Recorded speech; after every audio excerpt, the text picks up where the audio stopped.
The discussion for today highlights the dynamics of population. We begin this by presenting the factors that affect these dynamics. The interplay of demographic factors such as birth, death, immigration, and emigration are the keys in an increase or decrease in a population.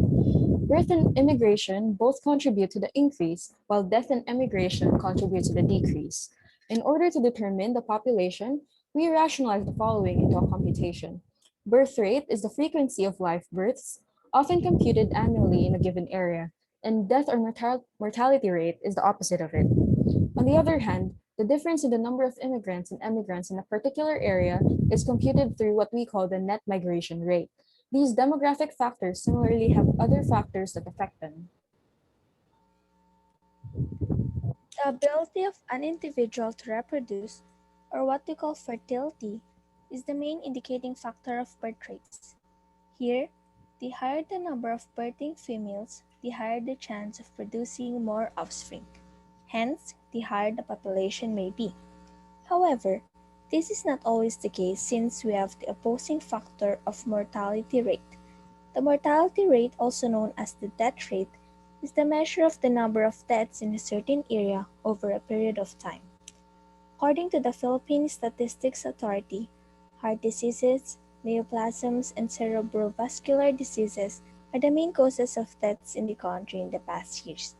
Today, COVID-19 became one of the leading causes of deaths, causing the death rate of the country to rise within the short period of time. Aside from birth and mortality rate, other factors that should be considered in population are immigration and emigration. Immigration is widely affected by various facets that ultimately also affect emigration because apparently, when one emigrates from an area, they should have to immigrate to another area. To give an example, here in the Philippines, job opportunities are scarce, not to mention that requirements are high and salaries are low and could not normally support a family of four or five.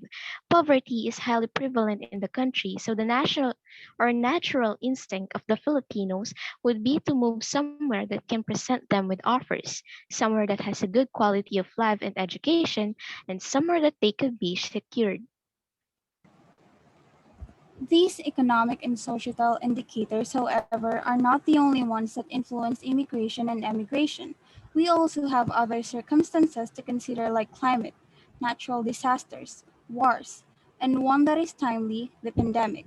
Latest statistics by Macro Trends indicate that the net migration rate of the Philippines last year was negative 0.618 per 1,000 population, a clear 1.28% decline from 2019, which was negative 0.626.